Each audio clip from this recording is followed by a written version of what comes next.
Kalau aku cakap ada satu negara ni hampir tak ada nyamuk, kau percaya ke tak? Macam ya, macam tak. Tengok video sampai habis. Okey geng, yang ini adalah Iceland.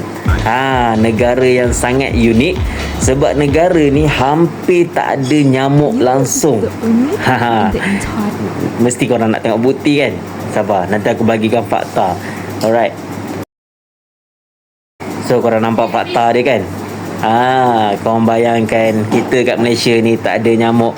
Wah, bukan main tenang lagi kita tidur malam. Kalau tak asyik nak menggaru je kaki semua. Okey, so apa punca sebenarnya yang menyebabkan segala benda ni terjadi? Okey, Iceland ni adalah negara yang sejuk. Okey, so cuaca dia ni berubah-ubah. Jadi menyebabkan nyamuk tu tak sempat nak membiak pun sebab lava dia tu mati awal. Jadi korang faham kenapa kan? Kalau dekat Malaysia ni pula, nyamuk tu sampai tak cukup hospital sebab asyik bertelur je lavanya. Ramai je yang sedekahkan kawasan-kawasan takungan air untuk nyamuk ni membiak lah. So dekat negara lain nyamuk memang boleh bermaharaja lela lah.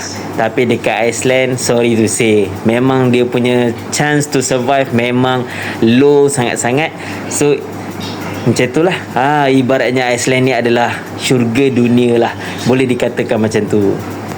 Okey, so apa pendapat korang? Korang rasa kalau Malaysia ni tak ada nyamuk, best ke tak? Yelah, nyamuk pun boleh menyebabkan macam-macam penyakit kan. So komen lah sikit. Alright, jangan lupa subscribe juga, tanda korang support supaya aku lagi semangat lah untuk buat video-video info setiap hari. Alright, Assalamualaikum.